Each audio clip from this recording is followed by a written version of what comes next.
ಲೋಕ ಎಚ್ಚರಗೊಳ್ಳುವ ಕ್ಷಣದಲ್ಲಿ ತಿರುವನಂತಪುರಂ ತಲೆಬಾಗುತ್ತದೆ.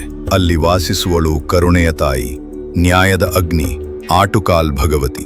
ಕನ್ನಗಿಯ ದೈವ ಸ್ವರೂಪವಾದ ಅವಳು ಮೌನದಲ್ಲೇ ಶಕ್ತಿ, ಸಹನೆಯಲ್ಲಿ ಮಹಿಮೆ. ವರ್ಷಕ್ಕೆ ಒಮ್ಮೆ ಅಮ್ಮ ಕರೆಯುತ್ತಾಳೆ. ಆ ಕರೆಯನ್ನು ಕೇಳಿ ಲಕ್ಷಾಂತರ ಮಹಿಳೆಯರು ನಡೆದು ಬರುತ್ತಾರೆ. ರಸ್ತೆಗಳು ಪವಿತ್ರವಾಗುತ್ತವೆ, ಮೌನ ಪ್ರಾರ್ಥನೆಯಾಗುತ್ತದೆ, ಅಗ್ನಿ ಭಕ್ತಿಯಾಗುತ್ತದೆ. ಕಂಪಿಸುವ ಕೈಗಳಲ್ಲಿ ಅಚಲ ನಂಬಿಕೆಯಲ್ಲಿ ಸಿದ್ಧವಾಗುವುದು ಪೊಂಗಾಳ. ಅದು ಆಹಾರವಲ್ಲ, ಅದು ಹೃದಯದ ಅರ್ಪಣೆ. ಅಗ್ನಿನಗರದೆಲ್ಲೆಡೆ ಹರಿದಾಗ ಭೇದಗಳು ಕರಗುತ್ತವೆ, ಕಾಲ ನಿಂತಂತಾಗುತ್ತದೆ. ಅಮ್ಮ ಕೇಳ್ತಾಳೆ. 2026 ಮಾರ್ಚ್ 3ರಂದು ಈ ಮಹಾಪವಿತ್ರ ದಿನದಲ್ಲಿ ಸಮನ್ವಯದ ನೇತೃತ್ವದಲ್ಲಿ ಬಾನಸವಾಡಿ ಅಣ್ಣಯ್ಯ ರೆಡ್ಡಿ ಲೇಔಟ್ನ ಶ್ರೀ ಮಕ್ಕುಂತಮ್ಮ ದೇವಿ ದೇವಸ್ಥಾನದಲ್ಲಿ ಆಟುಕಾಲ್ ಪೊಂಗಾಳ ಆಯೋಜಿಸಲಾಗಿದೆ.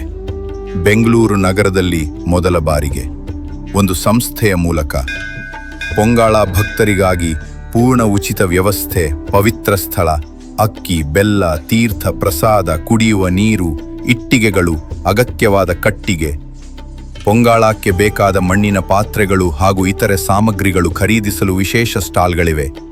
ವ್ಯವಸ್ಥೆಗಳು ಸೀಮಿತ, ಮುಂಗಡ ನೋಂದಣಿ ಅಗತ್ಯ. ಎಲ್ಲ ಭಕ್ತರನ್ನು ಈ ದೈವಿಕ ದಿನದಲ್ಲಿ ಕುಟುಂಬ ಸಮೇತವಾಗಿ ಪಾಲ್ಗೊಳ್ಳಲು ಆಹ್ವಾನ. ಇದು ಒಂದು ಆಚರಣೆ ಅಲ್ಲ, ಇದು ನಂಬಿಕೆ, ಇದು ಶಕ್ತಿ, ಇದು ಆಟುಕಾಲ್ ಪೊಂಗಾಳ.